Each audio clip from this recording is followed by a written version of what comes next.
Have you ever felt like you're giving your whole heart, but the other person just can't seem to connect with you? One day they seem caring and close, and the very next day they act like you don't even exist, and you start asking yourself, is something wrong with me? Or is this just how they are? That's where the real confusion begins. One question keeps spinning in your mind. Is this person simply emotionally unavailable, or are they actually a narcissist? And trust me, those are two very different things, but telling them apart can feel almost impossible. The dangerous part, if you misread the signs, you can end up stuck in a toxic cycle for years, constantly blaming yourself. Think about it. You spend all your energy trying to decode them, their moods, their silences, their excuses, and in the end you're left with just one feeling: I'm the only one trying here. And this is exactly where most people give up. They either label their partner a narcissist and turn them into the villain, or they call them avoidant and lower all expectations. But is that really the right approach? No, because the real question isn't about labels. The real question is, does this relationship actually make you feel safe, valued, and loved? Do their actions truly reflect care and respect for your emotions? That's the clarity you're going to get in this video. By the end, you won't just understand the difference, you'll also know exactly which direction to take in your own life moving forward. Ready? Let's dive in. Here's where it gets messy. Relationships aren't math problems where you can just plug in the numbers and get the answer. They're messy, complicated, and full of shades of gray. And when it comes to figuring out whether someone is avoidant, narcissistic, or just a human being struggling with their own fears, you're stepping into one of the trickiest areas of all. Why? Because everyone shows these tendencies sometimes. Every single person can act a little selfish, a little distant, or even a little manipulative when they're stressed. Does that make them a narcissist? Not necessarily. And almost anyone can pull away or shut down when they're scared of getting hurt. Does that make them avoidant? Again, not always. See, the human mind loves shortcuts. Labels feel comforting. If I can call you a narcissist, I suddenly have an explanation for all my pain. If I call you avoidant, I can explain why you vanish right when things start getting serious. The label makes me feel like I have control, like I've figured you out. But here's the trap. Once we label someone, we stop looking deeper. We stop asking the harder, scarier question. What is this relationship actually doing to me? Because let's be honest, whether they're avoidant, narcissist, or neither, if you're left feeling lonely, confused, invalidated, and unseen, does the label really matter? So instead of getting lost in definitions, let's flip the perspective. Ask yourself, do their actions line up with their words? Do I feel safe opening up to them? Do they care about my feelings, or do they brush them aside? Do I feel like my needs are respected, or am I constantly walking on eggshells? These are the questions that matter, because here's the truth. Someone could technically be just avoidant and still not be capable of giving you the love you deserve. Another person could show narcissistic traits, but never meet the criteria of a true narcissist, and yet still leave you drained, doubting yourself and questioning your worth. So don't get distracted by the label. Keep watching, because in the next part, I'm going to show you the exact patterns both narcissists and avoidants share, the signs that leave you feeling exhausted, confused, and stuck. And once you recognize those, you'll never look at your relationship the same way again. Here's where most people get stuck, because when you look at an avoidant and a narcissist from the outside, they almost feel like the same person, and that's what makes this so painfully confusing. Think about it. Both can make you feel like you're pouring your soul into the relationship, while they're giving you scraps of effort. Both can leave you lying awake at night, replaying conversations, wondering, did I do something wrong? Am I expecting too much, or am I just not enough? When you try to get closer, both pull away. When you try to have a serious conversation, both shut you down, either with silence or with anger. With an avoidant, you might get the cold wall, no texts, no calls, no explanations. With a narcissist, you might get the heated storm, blame shifting, twisting your words, turning you into the villain. Either way, you're left alone with your pain. And here's the cruel part. Both can make you feel crazy. You bring up how you feel, and instead of empathy, you get lines like, "You're too emotional. Why are you always making things dramatic? You're imagining things." The more you hear it, the more you start to believe it. You start doubting your own memory, your own feelings, even your own worth. That's the power of these patterns. They eat away at your confidence without you even noticing. And let's not forget how it all begins. At the start, both avoidants and narcissists can sweep you off your feet. The love bombing, the attention, the late night talks, the sense of connection. It feels magical. You think, this is it, I've found my person. But slowly, the warmth fades.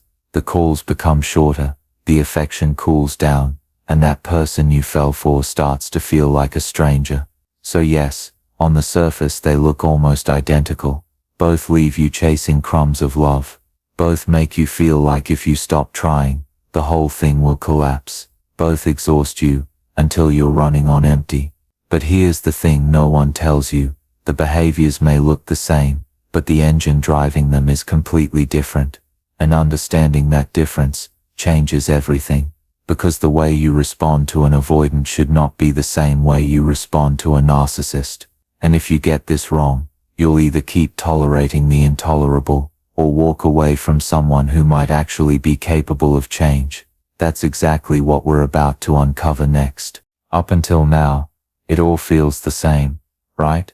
The distance, the invalidation, the confusion. But here's where the real turning point comes in. The difference that changes everything. It's not in the surface behavior. It's in the intent behind it. A narcissist pulls away because they want control. An avoidant pulls away because they're scared. And those two things may look alike from the outside, but at the core they couldn't be more different. Let's break it down. A narcissist knows exactly what they're doing. Their goal is to keep the power in the relationship tilted in their favor.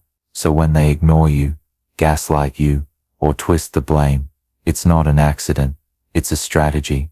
They want you off balance, doubting yourself, because the weaker you feel, the easier it is for them to stay in control. Avoidance, their behavior comes from fear, not strategy. They don't wake up thinking, how can I manipulate my partner today? What's happening is much more raw. Deep down, they crave connection, but closeness triggers an old wound, the fear of being trapped, smothered, or hurt again. So the moment things get too intense, their nervous system screams, run. They pull away, not to control you, but to protect themselves. See the difference?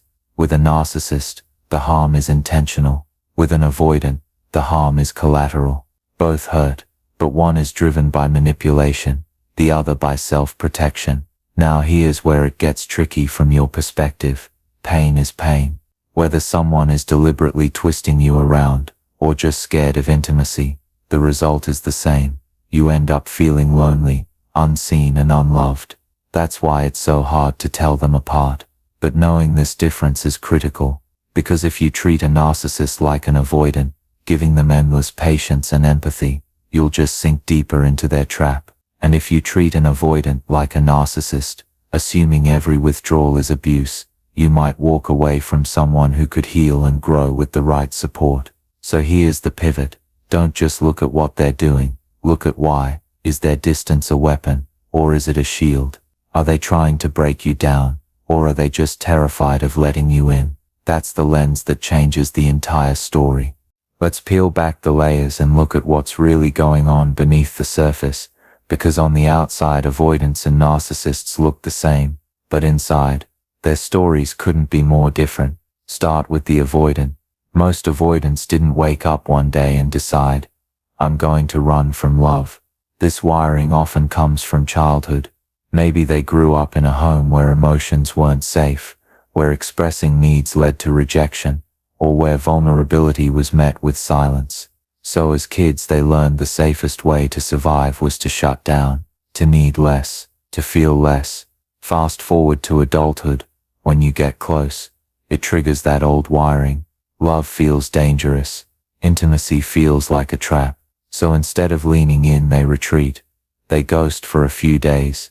They avoid deep talks. Not because they don't care, but because caring feels terrifying. Now contrast that with the narcissist. For them, the story is about power. The narcissist craves control like oxygen. They'll pull you in with charm, flattery, and big promises. But once you're hooked, the mask starts to slip. Suddenly, every disagreement turns into a blame game. Every time you shine, they feel threatened. Every time you express a need, they see it as a weakness to exploit. Example, you text an avoidant, "I really missed you today." They might not reply for hours, not because they want to punish you, but because even your affection feels overwhelming. Now text a narcissist the same line. Their response might be cold, even mocking. "Wow, you're so needy. Can't you be independent for once?" See the difference? One pulls away to protect themselves. The other pushes you down to elevate themselves. Here's another. You try to talk about a conflict. The avoidant shuts down, avoids eye contact, maybe says, "I don't want to fight, let's drop it." The narcissist, they'll twist it around. Say, "You're the toxic one. You always ruin everything." The avoidant runs from pain. The narcissist inflicts pain. And this is why you feel so torn. Both leave you hurting, but for very different reasons. One is scared of losing themselves in the relationship. The other is determined to keep you under their control. Understanding these inner worlds is the key, because once you see what's really driving their behavior, the path forward becomes much clearer. Here's the truth. Nobody wants to hear whether your partner is avoidant, narcissistic, or neither. A relationship without the fundamentals will always break down. Forget the labels for a second. Forget the endless Googling, the late-night TikTok rabbit holes, the quizzes asking, "Is my partner avoidant or narcissist?" None of that matters if the foundation isn't there. Because at the end of the day, healthy love rests on 5 non-negotiables: trust, empathy, respect, vulnerability, and accountability. Let's break that down. Trust. If you can't trust your partner, if you're constantly checking their phone, questioning their words, or wondering if they'll disappear tomorrow, then what you have isn't a relationship, it's anxiety on repeat. Empathy. If when you cry, they roll their eyes. If when you're excited, they dismiss it. If your feelings are treated like a burden, instead of a gift, that's not love. That's loneliness with another body in the room. Respect. Without respect, there's no safety. No matter how much chemistry or history you have, if they cut you down with words, ignore your boundaries, or treat your needs as too much, you'll always feel small in a space that's supposed to help you grow. Vulnerability. Real intimacy means being able to say, "I'm scared, I need you, I was wrong." If one or both of you can't be vulnerable, then you're just wearing masks, playing roles, and calling it a relationship. Accountability. This is the big one. Everyone makes mistakes, but do they own them, or do they deflect, deny, and blame? A partner who refuses accountability isn't just protecting their ego, they're sacrificing the entire relationship to keep their pride intact. Here's the point. You don't need a psychology degree or a fancy label to know whether a relationship is healthy. Look at the basics. Do you feel safe? Do you feel heard? Do you feel valued? If those answers are consistently no, then the label avoidant, narcissist, whatever, becomes irrelevant, because love without trust, empathy, respect, vulnerability, and accountability isn't love at all. So instead of asking, "What category does my partner fit into?" ask this: "Do I have the essentials that make love worth staying for?" That's the only reality check that matters. If you're watching this and realizing, "Oh no, this is my relationship," I want you to take a deep breath, because here's the first and most important thing. Your safety comes first. Always. Emotional safety, physical safety, mental safety. If you're in a space where your well-being is at risk, then step number 1 is protecting yourself. Now I know how tempting it is to stay focused on your partner, to keep asking, will they ever change? Can I fix them? If I just love them harder, will they finally love me back? But let me give you the hard truth. You can't heal someone else's wounds by bleeding yourself dry. The shift has to be this: from trying to change them, to choosing to heal you. So what does that actually look like? It starts small. It starts with boundaries. Saying, this is what I will accept, this is what I won't, and holding those lines, even when it's uncomfortable. Boundaries aren't walls to keep love out, they're filters to keep harm out. Next, invest in your own healing. Therapy is powerful, not because it fixes you, but because it helps you see patterns you've been blind to. If therapy isn't accessible, start with books and resources on attachment, trauma and self-worth. Knowledge is fuel. It gives you language for what you're living through, and that clarity is freeing. And then there's inner child healing, that part of you that learned to overgive, to chase love, to silence your own needs. That part deserves attention. When you nurture your inner child, you stop repeating old survival strategies and start creating new, healthier ones.